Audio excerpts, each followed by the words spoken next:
안녕하십니까, 미세로입니다. 오늘은 지난 시간에 중세국어의 어지 훈민정음 서문을 제가 대충 번역해 드렸고요.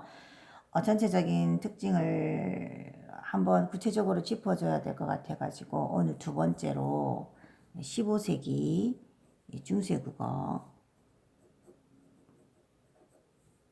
어떤 특징에 대해서 한번 짚어드리도록 하겠습니다. 우리가 저번 시간에 세종어제 훈민정음 할 때 그 첫째 특징이 뭐냐면, 그 이어적기가 있었습니다. 이어적기는 저번 시간에 했었어요. 우리가 강이 깊은 이렇게 할 때는 이렇게 적지만 예전에는 이 피읍을 올려서 깊은 이렇게 적는 거죠. 그러니까 결국 제가 소리 나는 저대로 적기 때문에 표음주의 기법, 표음주의 방식이라고 이야기를 드렸고요. 현대국어는 표의주의 법입니다. 그리고 팔종성법을 쓴다고 했습니다. 네. 그래서 팔종성법은 받침을 8개만 쓰는 거죠. 기역, 니은, 디귿, 니을, 미음, 비읍, 시읒, 시옷, 이형 있죠. 우리 현대국어에서는 시옷을 받침으로 발음하지 않습니다. 표긴 하지만 예전에는 이게 팔종성법이었고요. 그래서 제가 저번에 말씀드리기를 휴민정의 원칙은 종성부용 초성이지만 원칙은 종성부용 초성이지만 팔종성 용법을 썼다고 제가 말씀드렸습니다. 그리고 세 번째가 뭐냐면요. 동국정운식 표기가 있었다라고 했습니다. 동국정운식 표기가 뭔지는 제가 지난 시간에 말씀드렸기 때문에 다시 설명하지는 않겠고요. 동국정운식 표기는 우리나라가 한자를 쓸 때에 중국의 그 발음에 가깝게 표기하고 발음한다는 그런 이상적 발음의 형태로 따라가려고 하다 보니까 이제 특이한 표기를 하게 된 건데, 첫 번째가 뭐냐면 초성, 중성, 종성을 다 갖췄었다는 거죠. 초성, 중성, 종성을 다 갖췄었다.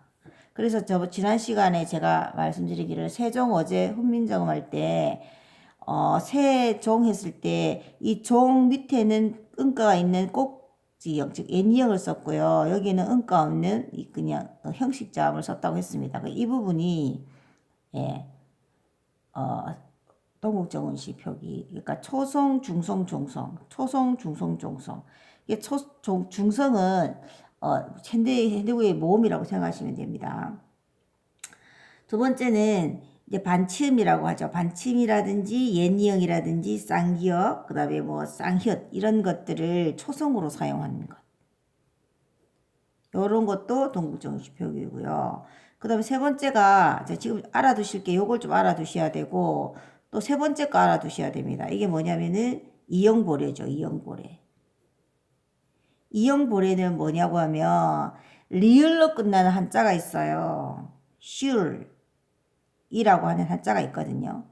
그 한자를 쓰면 이렇게 돼요. 그럼 이걸 쓸 때 우리나라 발음 같은 경우는 슐 하면 길게 발음되잖아요. 그래서 이렇게 슐 밑에다가 이렇게 여린 이엇을 받쳐주면 슉 이렇게 짧게 발음됩니다. 그래서 리을로 끝나는 한자에는 여린 이엇을 받쳐서 표기하는 것도 이형벌이었습니다. 그리고 네 번째가 뭐냐면 현실음과 거리가 멀었다고 했죠. 현실음이 아니었어요. 이상음이었어요. 그래서 저번 시간에 중국 있었잖아요. 중국. 우리는 이걸 중국이라고 발음하죠. 근데 그때 당시 등기에 따라 이렇게 해석이 됐었죠. 이런 것도 동국정운식 표기입니다. 어쨌든 이런 동국정운식 표기는 나중에 세조 이후에 소멸되게 됩니다. 그리고 오요, 우유 오요우유 아래에 이 순경의 미음을 받침으로 썼습니다. 그래서 지금 세정어점, 훈민정음 여러분들 공부하실 때 알아놔야 될 게 요 정도? 요 세 개 정도만 알아두시면 될 것 같아요. 그리고 저번 지난 시간에 세정어제, 훈민정음 할 때도 이렇게 썼었잖아요. 여린 히읗을 초성에 쓰는 것도 그때 한자음이었거든요. 이런 것도 동구정음식 표기에 들어갑니다. 그 다음에 네 번째가 뭐냐면 소실된 문자가 있다. 현대국어에 세종대왕께서는 창조하셨지만 지금 현재 쓰지 않는 문자가 있어요. 그게 뭐냐면 제가 지난 시간에 잠깐 그림을 그려드렸는데 이렇게 기억하시면 됩니다. 이렇게 점 있는 사람이잖아요. 이거 여린 히읗, 반치음, 옛니음. 요거 세 개는 자음이에요. 요거는 모음이죠, 아래요. 그래서 현재 소실 문자예요. 그리고 하나 더 추가한다면 순경음, 비읍 여기까지를 알아두시면 좋을 것 같습니다. 그 명칭은 지난 시간에 다 말씀드렸기 때문에 여러분들 지난 시간 강의를 먼저 들으시면 될 것 같습니다. 그리고 이제 잠깐 알아야 될 게 요 여린 히읗 있죠. 이것의 어떤 역할이 있어요. 그게 뭐냐면 첫째는 초성에 쓰면은 동국정운식 표기가 되었습니다. 동국정운식 표기. 아까 제가 말씀드린 거 아까 요거를 해당합니다. 이게 초성에 썼다는 거, 초성에. 두 번째는 뭐냐면 종성에 썼을 때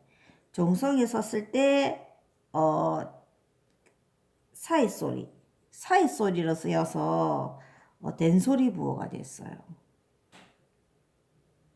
네.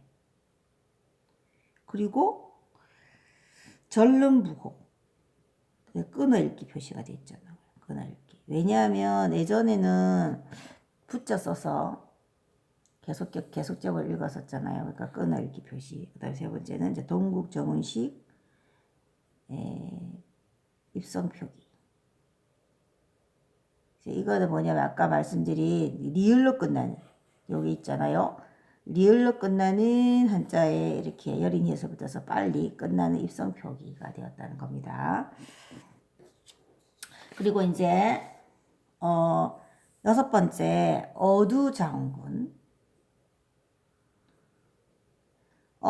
예전에는 그 각자 병사가 있고 합형 병사가 있어요. 각자 병사는 같은 걸 쓰는 거죠. 이렇게. 각자 병서고 합형 병서는 서로 다른 자음을 이렇게 쓰는 거예요. 그러니까 이 합형 병서로 이루어져서 생겨난 게 어두장군이가 되는 거죠. 여기 이제 어두장군이에요. 그래서 뭐 여기 시옷으로 시작되면 시옷계라 그러고 뭐 비읍으로 시작하면 비읍계라고 하는데 그거는 이제 굳이 바로 보시면 아시기 때문에 넘어가겠습니다. 그 다음에 이제 뒤로 넘겨볼게요. 이거는 또 이면지라서. 또 이제 여섯 번째 특징을 제가 이렇게 일곱 번째 맞죠? 이제 일곱 번째를 할게요. 일곱 번째는 뭐냐면 이제 모음조화가 잘 지켜졌다. 즉 철저했다. 이렇게 보시면 됩니다. 철저히 지켜졌다. 자, 그럼 양성모음은 뭐냐면 아래야, 오아, 요, 야예요. 요거랑 자, 음성모음은 우, 유, 여예요. 이는 중성입니다. 그 앞에 거에 따라가요, 이거는. 그러니까 요거는 요것끼리만 합치는 거죠. 그래서 여러분들 예를 한번 들어볼게요. 예전에는 가을을 가잘이라고 그랬어요. 가잘이 가알이 되었다가 가을이 되었단 말이에요. 그럼 여러분들 보세요. 양성이니까 양성이 온 거예요. 왜냐면 아리아는 양성이거든요. 양성이 왔단 말이에요. 그런데 지금 보세요. 앞에 거는 양성 그대로인데 뒤에 음절은 음성으로 바뀌었어요. 그러면 지금 모음조합하기가 왜 일어난 거예요? 아래아가 소멸되면서 모음조화가 파괴된 거예요. 그래서 모음조화가 파괴된 원인은 아리아 소멸과 연관되어 있습니다. 알아주시면 될 것 같고요. 그 다음에 8번째는 뭐냐면 지난 시간에 말씀드렸는데 이 성조가 있었습니다. 성조. 제가 그림을 그려드렸습니다. 외우실 때 평상, 거, 입 이렇게 외우시면 됩니다. 평상, 거, 입. 평상처럼 생겼잖아요. 그쵸? 요렇게 하살피해 주셔요. 그러면은 평성은 지금 평상 모양에서 평성은 낮은 데가 낮은 데이기 때문에 평성은 낮은 소리. 점이 없어요. 점을 찍지 않아요. 상성은 처음은 낮은데 나중이 높은 소리예요. 처음은 낮은데 나중이 높은 소리. 이렇게 올라가죠. 그러니까 상성은 점이 2개예요. 글자 왼쪽에 점이 2개 붙고, 거성은 지금 높은 데 있잖아요. 거성은 점이 하나인데 높은 소리예요. 입성은 받침이 디귿, 기역, 비읍, 시옷으로 받침이 끝나면 무조건 입성이 됩니다. 그것이 뭐 상성이든 거성이든 평성이든 상관없이 받침이 이거 붙으면 무조건 입성이 되는 거예요. 여러분 예를 들어 볼게요. 나 랍 탈 때 지금 이게 어떤 점이 붙더라도 여기에 시옷이 붙으면 이건 입성인 거예요. 랍 이렇게 읽겠죠. 저번 시간에 또 말씀드렸기 때문에 요것도 이제 중국의 그 억양을 표시하기 위해서 했던 겁니다. 그리고 예전에는 그 국어마 없었습니다. 니르고저 이렇게 나왔었잖아요. 니르고저. 그쵸? 니었었죠? 그리고 두 번째. 죄송합니다. 국어마가 아니고 두음법칙이죠. 두음법칙. 죄송합니다. 그 다음에 두 번째, 국어마가 지켜지지 않았습니다. 국어마의 예를 들면 표디가 있네요. 표디. 실어 표디. 그쵸? 표디는 우리는 이제 표지라고 하잖아요. 근데 예전에는 국어마가 지켜지지 않았기 때문에 실어 표디 이렇게 나왔었죠. 이건 현대국어예요. 그쵸? 이렇게 표지. 국어가 지켜지지 않았고, 또 원순모음화도 지켜지지 않았습니다. 여러분들 원순 모음이 뭐냐면 오하고 우기열이 원순 모음이거든요. 그러면은 지금은 물이라고 그러죠. 지금 불이라고 한단 말이에요. 지금은 다 원순 모음으로 지금 표기하고 발음하는데 예전에 이렇게 을을 써서 물불 원순 모음어가 적용되지 않았습니다. 그래서 두음법칙이 적용되지 않았다, 국어마 적용되지 않았다, 원순 모음어가 지키지 않았다, 이렇게 아시면 될 것 같고, 오늘은 주격조사까지 할게요. 우리 현대국어에는 주격조사가 이가가 있고, 그쵸? 근데 예전에는 그 주격조사가 가가 없었어요. 그래서 이를 쓰는데 이를 형태에 따라서 이 쓸 때도 있고 이 쓸 때도 있고 생략할 때가 있습니다. 어쨌든 가가 없어요. 현대국어는 가가 있잖아요. 없었습니다. 그래서 이를 쓰는 경우에는 자음 뒤예요. 자음 뒤. 자, 예를 들어 볼게요. 나란 말쌈이 했잖아요. 말쌈이 이렇게 되면 이가 오는 거예요. 왜? 받침이 있기 때문에. 그래서 이걸 이어적게 해야 되겠죠. 그래서 말쌈이 이렇게 되는 겁니다. 자, 그럼 이는 언제 쓸까요? 이는 모음 뒤에 쓰면 됩니다. 모음 뒤인데 이 모음은 빼고요. 이 모음 빼고 모음 뒤. 그러니까 예를 들어 볼게요. 부처가 해볼까요? 우리 현대국어에 부처가를 15세기에는 어떻게 적었냐면 부터였단 말이에요. 그러면 주격수를 붙여야 되는데 여기 모음이잖아요. 그럼 어떻게 돼요? 부터 더하기 이가 된단 말이에요. 그럼 어떻게 적어요? 부태 이렇게 적었다는 말입니다. 자, 그러면 생략될 때는 이 모음 뒤에는 생략됐습니다. 왜냐 같은 이 모음을 쓰면 이상하잖아요. 여러분 보세요. 뿌리 15세기에는 우리 현대의 뿌리를 15세기에는 뭐라고 했냐면 불희라고 했어요. 불희. 근데 가령 예를 들면 뿌리가라고 해보세요. 뿌리가라고 하면 우리는 가를 쓰면 되는데 예전에는 불희가가 없으니까 불희이라고 해야 되잖아요. 그런데 이게 지금 이기 때문에 만일에 이를 써보세요.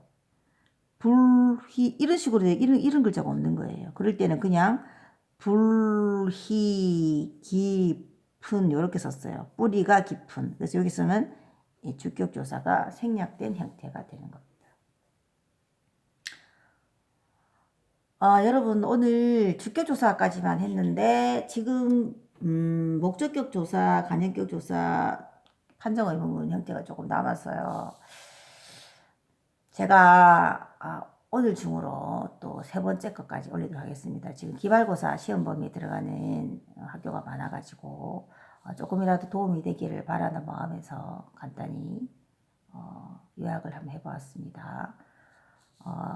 제 강의를 들어주셔서 감사합니다. 그리고